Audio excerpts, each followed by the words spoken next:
আজ আমাদের গ্রামের গাজন 2 দিন ধরেই চলছে। আর আজ সবার বাড়ি বাড়ি গিয়ে বানেশ্বর পুজো হয়। আমাদের বাড়িতেও সেটাই হচ্ছে এখন।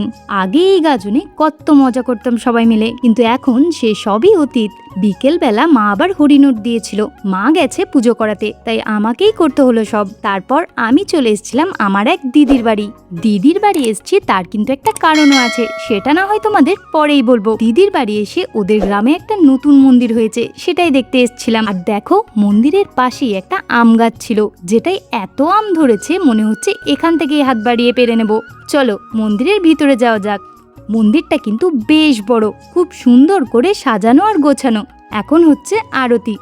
মন্দির থেকে ফিরে খেয়ে দিয়ে চলে এসেছিলাম বাসে চাপার জন্য, কিন্তু বাসে চাপার আগে কিছু রিলস বানাচ্ছিলাম। ওই মেয়েদের অভ্যাস আর কি। 9:20 বাস ছেড়ে দিল। ও কোথায় যাচ্ছি সেটাই তো বলা হয়নি। থাক, বলিনি যখন আর বলবো না, তোমরাই গেস করো।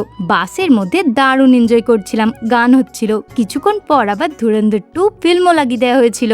12:30 নাগাদ আমাদের বাসটা দাঁড়ায় একটা হোটেলে। এই রাস্তাটা আমার খুব ভালো লাগছিল, এত শান্ত চারিদিকটা, একদম অন্ধকার, তার সাথেই ঠান্ডা ঠান্ডা হাওয়া। ওফ, হোটেল হিন্দুস্তান। আর এই যে আমাদের বাস। ওখান থেকে কিছু টুকটাক খেয়ে আবার আমাদের বাস রওনা দেয় তার গন্তব্যের দিকে। তো চলো, কাল সকালে আবার দেখা হচ্ছে। কোথাও যাবার আগে চ্যানেলটা সাবস্ক্রাইব কিন্তু করে যেও।